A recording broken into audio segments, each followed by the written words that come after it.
ფრიბოიდოვის ქუჩის 26-ში მცხოვრებლების სისხლის გადასხმის რესპუბლიკური ბანკის მშენებლობის პარალელურად ეზოში ხეების მოჭრას აპროტესტებენ. დიდი მაგნოლია იყო, იგი მოჭრეს. ახლა დღეს ორი ხე მოჭრეს.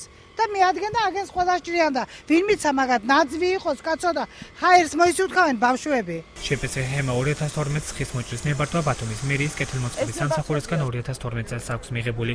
კომპანიის იურისტი ანზორ ჯაფარიძე ამბობს, რომ მშენებლობის დაწყებამდე მერიამ 5 ხის მოჭრის ნებართვა გასცა. ანზორ ჯაფარიძის განმარტებით მოსახლეობის პრეტენზიებს კომპანია გაითვალისწინებს.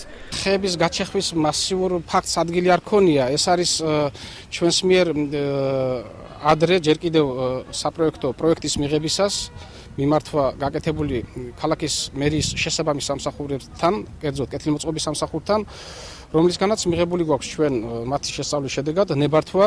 ბათუმის მერიის არქიტექტურის სამსახურში აცხადებენ, რომ ტერიტორია 2012 წელს შპს ჰემა 2012 კერძო საკუთრებაში აჭარის მთავრობის გადაწყვეტილებით გადაიცა. ირაკლი სურმანიძის განმარტებით აღნიშნულ ტერიტორიაზე სისხლის ბანკი შენდება. იგი ფიქრობს, რომ სისხლის ბანკი უფრო მნიშვნელოვანია ვიდრე რამდენიმე ხე.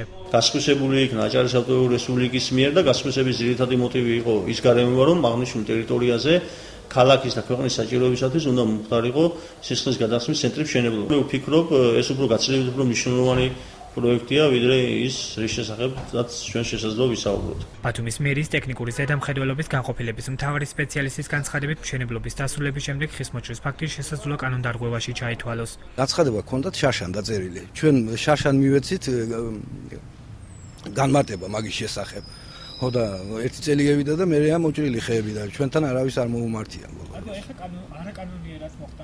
არაკანონიერად ახლა შარშან თუ გაცემული იყო ნებართვა და იმ ადგილას სადაც მშენებლობა მიმდინარეობს და მშენებლობა დასრულებულია და მშენებლობის გარეთ მოჭრა ხეები, მაშინ უკანონოდ თვითონ წერილის მიგვითითებს მაგის საუბარზე.